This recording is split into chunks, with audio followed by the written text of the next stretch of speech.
Kızılcık Şerbeti'nin yeni bölümünde neler olacak? Videomuza geçmeden önce ne demek Işıl herkesin önünde ifşalanmayacak diyenler videomuzu beğensin, sayımızı görelim. Ayrıca Kızılcık Şerbeti'nden en güncel gelişmeleri takip etmek için kanalımıza abone olup bildirimleri açın.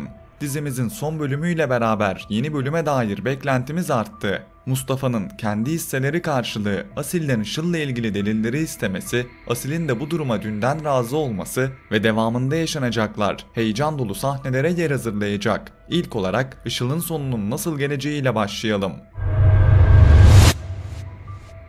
Yeni bölümde Mustafa yapacağı planıyla beraber Işıl'ın karşısına çıkacak. Bunun öncesinde ailesine bir not ve Işıl'ın gerçek yüzünü gösteren delilleri bırakacak. Mustafa sonrasında Işıl'la teknede baş başa ölüme gidecek.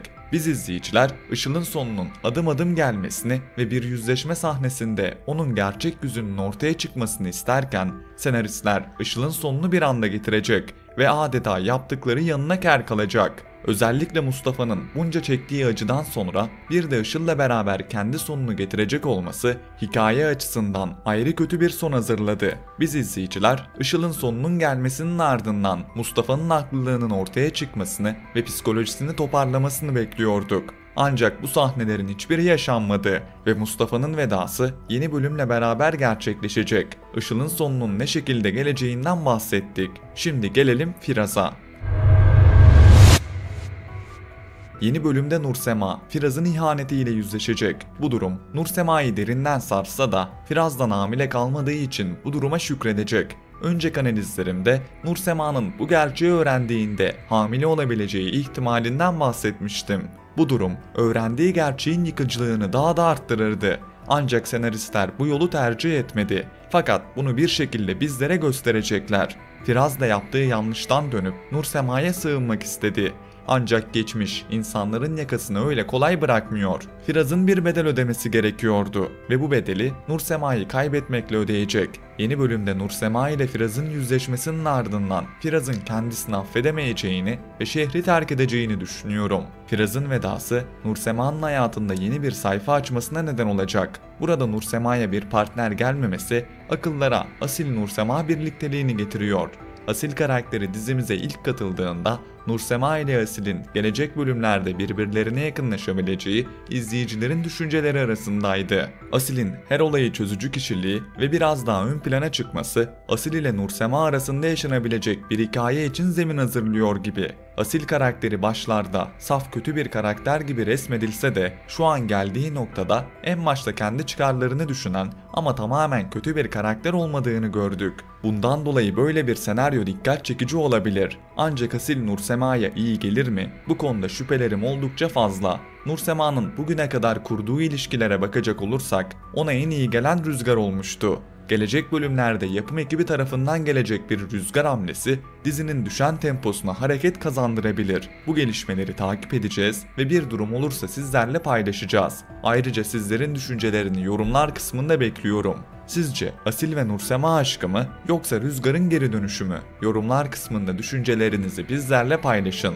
Şimdi gelelim gerçekleşecek son vedaya. Doğan'ın vedası.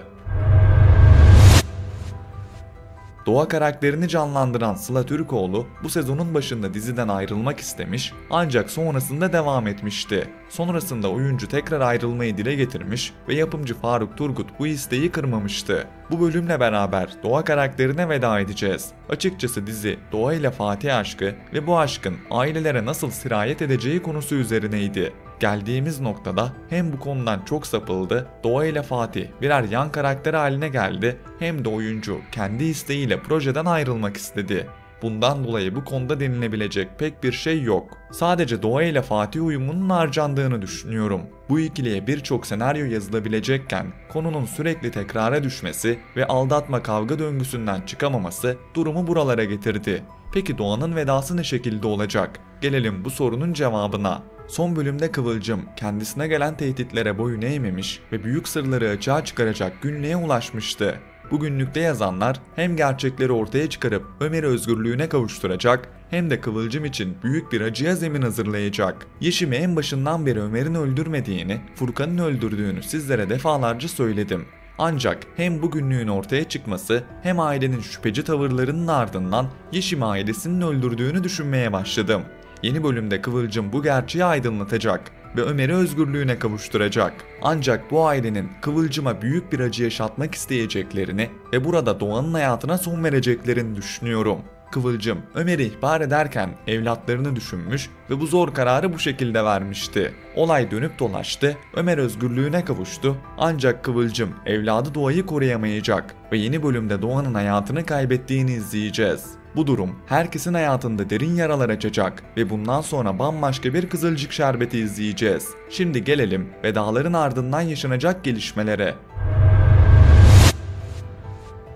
Bir sonraki bölümle beraber Kızılcık Şerbeti'nde 6 aylık bir zaman atlaması göreceğiz. Bu zaman atlamasında her iki ailenin fertleri de darmadağın olurken yavaş yavaş toparlanmaya başlayacaklar. Fatih bu süreçte işine iyice sarılırken hayatına girecek Başak karakteriyle yakınlaşacak. Başarılı oyuncu Seray Kaya, Doğan'ın vedasının ardından Başak karakteriyle dizimize dahil oldu. Ve dizide çok güçlü bir iş insanına hayat verecek. Çok geçmeden Fatih'le bu karakter arasında yakınlaşmalar göreceğimizi ve bu ikili arasında bir hikaye yazılacağını söylemek istiyorum. Bunun dışında Abdullah'a yeni bir eş geliyor. Başarılı oyuncu Özge Borak, Salkım karakteriyle Abdullah'ın yeni eşi olarak diziye dahil olacak. Dizide birçok olay yaşanıyor, vedalar görüyoruz. Tek değişmeyen Abdullah'a her seferinde yeni bir partner gelmesi.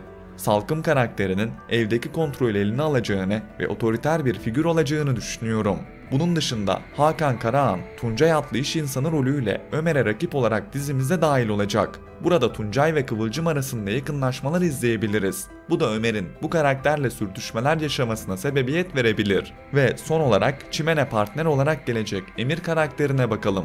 Yakışıklı oyuncu Yalçın Hafızoğlu, Emir karakteriyle dizimize dahil olacak ve Çimen'le bu karakter arasında yakınlaşmaları izleyeceğiz. Çimen'in bundan sonraki süreçte daha aktif bir rolde olacağını ve onun dizimizin gidişatını belirleyecek bir isim haline geleceğini düşünüyorum. Kızılcık Şerbeti'nin artık hiçbir şey eskisi gibi olmayacak. Zaten bu sezon dizimizin final sezonu ve bundan sonra kalan bölümlerde senaryonun gideceği noktayı net bir şekilde göreceğiz. Bakalım yaşanacak büyük finalde karakterlerin son durumu, dizimizin senaryosu nasıl bir hale gelecek, karakterler ne durumda olacak, ilerleyen bölümlerde kimlere veda edeceğiz, kimler dizimize katılacak, bunları sizlerle paylaşmaya devam edeceğiz.